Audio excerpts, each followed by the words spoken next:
You'll feel better in a week, guaranteed. In today's video, I'm gonna go over 5 things that's gonna reboot your lifestyle within a week, get you back on track, or get you started on losing weight and building muscle. The first thing I wanna go over is daily habits. Our daily habits is a big part of what makes it easier for us to gain and or lose weight. There's gonna be a lot of things that we're doing, even if we're eating properly, training properly, that's damaging our ability to lose fat and grow muscle, or even the ability to maintain losing fat and keep the fat off and maintain keeping muscle. I know as a first responder, one of the bad habits that we can have, and one that I personally have struggled with in the beginning, making sure we get enough sleep. Not getting enough sleep does so much damage to our body. I know we're used to not getting the rest, and it's something that comes with the nature of the job, but we have to make sure that we're prioritizing rest, because not getting rest, our body's pretty much functioning in a survival mode.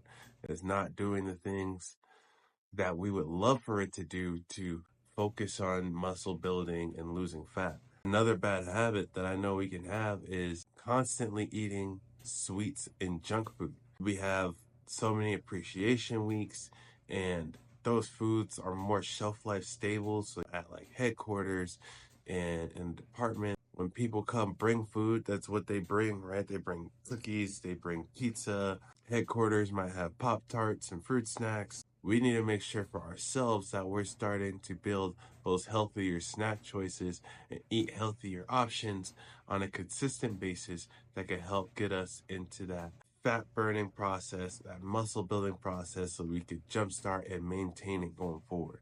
We want to switch out some of those bad habits if we have them, start replacing them with good habits. If you feel the need that you want a snack that's sweet, instead of going straight for those Pop-Tarts every time or going for those cookies every time, finding those healthy alternatives, going for fruit, maybe making our own snacks at home that will satisfy our sweet tooth, keep us still on target to hit our calories, stay within that window with our protein and our other nutrients. We can start adapting better things to do, especially if we feel like we have downtime compared to sitting too much, because I know on the job we want to sit and take the time to relax when we can, because you never know how busy things can get. But sitting too much isn't helping our body at all. We need to actually get up and move more.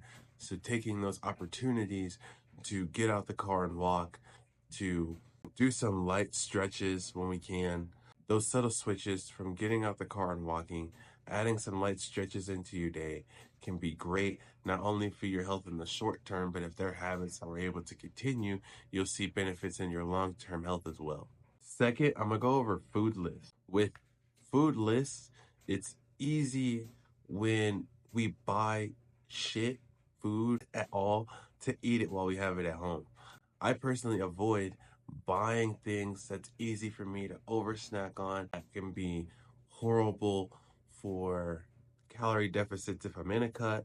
And when I'm not in a cut and I'm bulking or I'm maintaining, I still don't buy a lot of that stuff. I may buy some of it or a version of it just to make it easier to hit my calories, but I'm still not gonna buy Cheez-Its, for example, because I know not paying attention, I could probably slam back half a fucking box. I need to stay eating things that are nutrient dense. So a lot of the things that I keep on my food list is not just your proteins like chicken, fish, and your fruits and vegetables.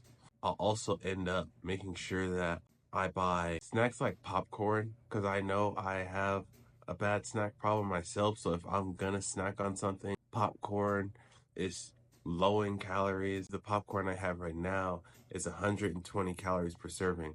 So even if I overindulge on it, not paying attention and just mindless snack, I'm not killing my calories for the day. Same with when we buy our salad dressings or the sauces that we use, we need to start making some swaps.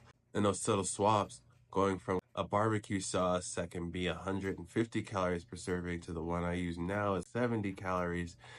Those swaps can help our food list. We'll make sure that we're buying food that we're going to eat, and we're not just buying food at the store because we're hungry at that moment in time.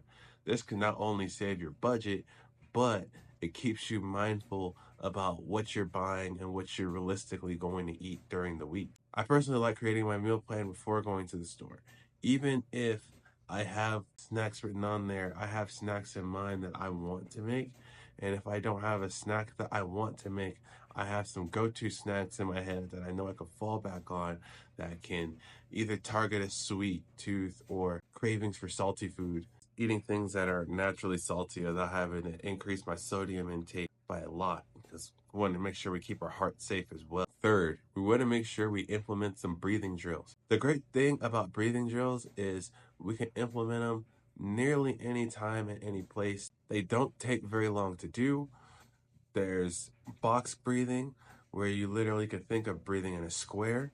You breathe in for 2 seconds and you breathe out for 2 seconds, and that square is 1, 2, 3, 4. That out and controlled breathing, making sure we're regulating our heartbeat, not letting our heart get too out of control, especially after a call that could have gone crazy. You just have to bring yourself back down, calm yourself, reset your body. Another breathing drill you can do is diaphragmatic breathing, breathing in through your diaphragm. A way to do that is you'll hold your hand on your sternum or between your chest and your stomach, and you're just making sure that you're breathing through your belly. You can implement this again beginning of your day. You can do this after eating, and this also helps just reset the body, reset your nervous system. We don't want to let our body get out of balance, especially with the job that we have being so stressful. You have to be mindful about, just because we can mentally push the stress aside and that we think of stress differently, our body still recognize certain things as stress and still going to take care of certain things as if it's stress. Fourth is mobility.